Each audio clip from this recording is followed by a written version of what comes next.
Ingatkah kita dengan mukjizat Nabi Musa alaihi salam yang paling terkenal? Ya, di antara beberapa mukjizat Allah Subhanahu wa taala yang diberikan pada Nabi Musa, salah satu yang paling terkenal adalah saat beliau mendapatkan mukjizat membelah Laut Merah dengan tongkatnya. Saat itu Nabi Musa bersama pengikutnya Bani Israel lari menyelamatkan diri dari kejaran Fir'aun dan bala tentaranya. Berkat mukjizat ini, mereka selamat, sementara Fir'aun dan bala tentaranya tenggelam. Kisah ini telah berlalu selama ribuan tahun yang lalu. Umat beragama, khususnya umat Islam, meyakini kisah Nabi Musa membelah lautan ini berdasarkan kitab suci Al-Quran. Namun, masih ada sebagian orang yang menganggapnya sebagai cerita belaka yang tidak bisa dibuktikan secara ilmiah. Benarkah demikian? Ya, di zaman Nabi, berbagai cerita atau kisah bukti kekuasaan Allah Subhanahu wa taala ditunjukkan melalui mukjizat yang diberikan kepada para nabi. Dan peristiwa seperti lautan yang terbelah menjadi dua terdengar seolah tak masuk akal dan mustahil terjadi di zaman sekarang.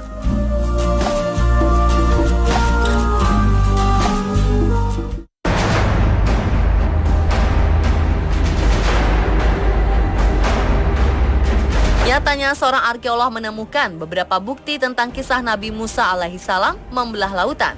Ia adalah Ron White, yang pada akhir 1988 lalu mengklaim bahwa dirinya telah menemukan beberapa bangkai roda kereta tempur kuno di dasar Laut Merah.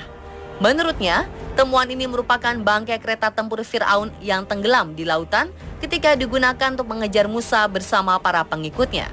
Menurut pengakuan White, selain menemukan beberapa bangkai roda kereta tempur berkuda, White bersama timnya juga menemukan beberapa tulang manusia dan tulang kuda di tempat yang sama.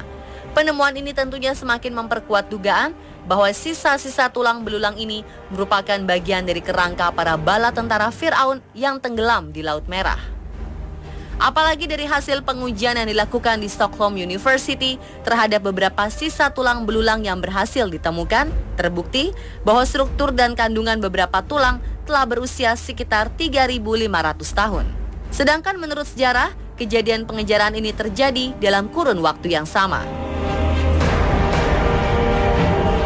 Selain itu ada suatu benda menarik yang juga berhasil ditemukan, yaitu poros roda dari salah satu kereta kuda yang kini keseluruhannya telah tertutup oleh batu karang. Sehingga untuk saat ini bentuk aslinya sangat sulit untuk dilihat secara jelas.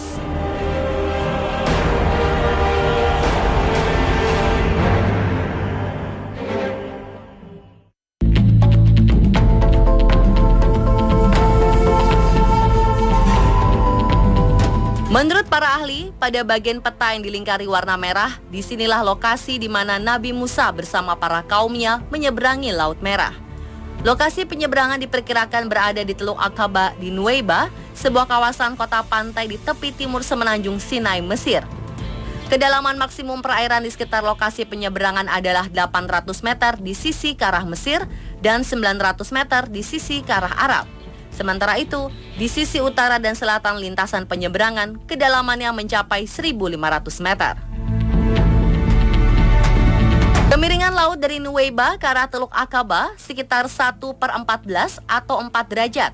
Sementara dari Teluk Nuweiba ke arah daratan Arab sekitar 1/10 atau 6 derajat.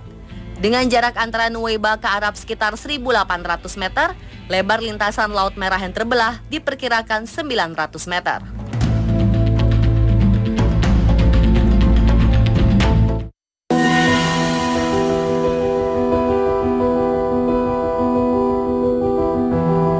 Arkeolog Ron White menemukan beberapa benda bukti nyata kebesaran Tuhan akan kisah Nabi Musa membelah lautan, sekelompok ilmuwan lain yang melakukan sejumlah penelitian akhirnya mereka berani mengatakan bahwa keajaiban laut terbelah dalam kisah terkenal mukjizat Nabi Musa ini merupakan fenomena alam.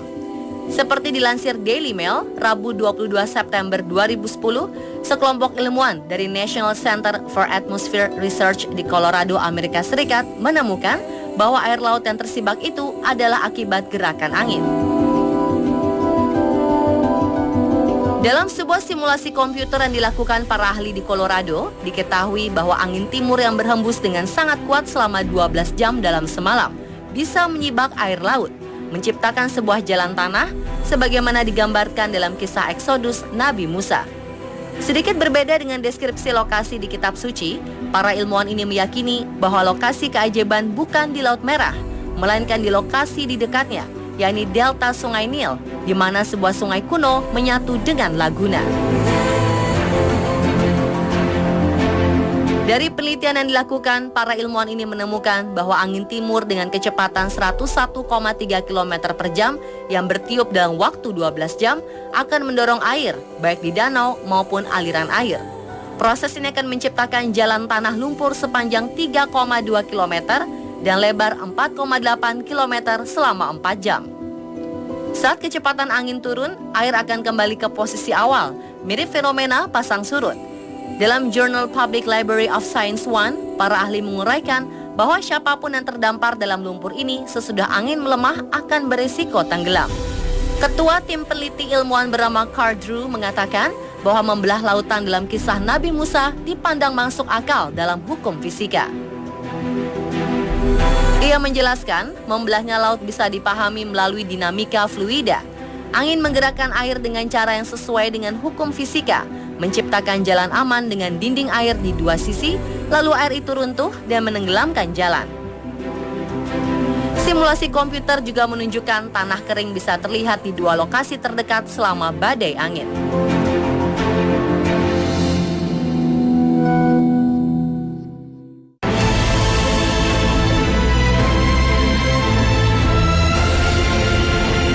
Mirip dengan teori para ilmuwan dari National Center for Atmospheric Research, dua peneliti Rusia bernama Naum Folzinger dan Alexei Androsov dengan menggunakan persamaan diferensial matematika mencoba membuat pemodelan tentang kondisi ketika gelombang laut terpisah.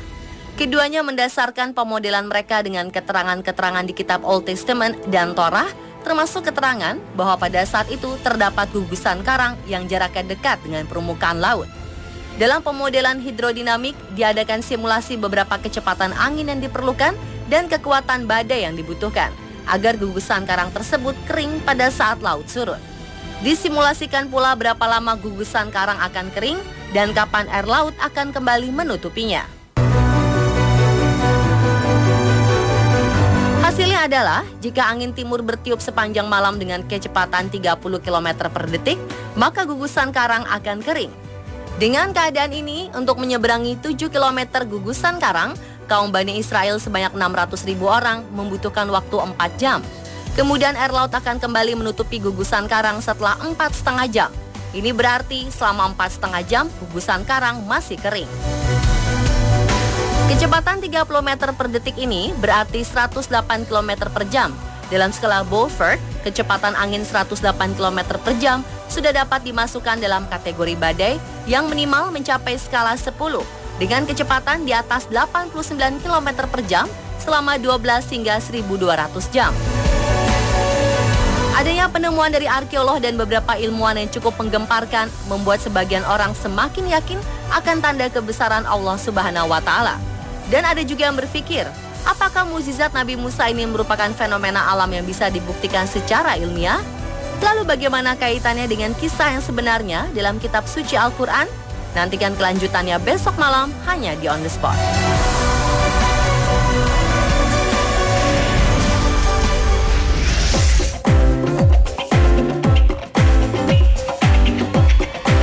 Hati-hati jika mempercayakan buah hati kepada pengasuh anak. Beberapa kasus menunjukkan para pengasuh justru kejam dan mencelakai anak yang diasuhnya. Sebut saja Gulchekra Bobolkulva yang dicurigai tega memenggal kepala balita. Saksikan cerita lengkapnya hanya di On The Spot.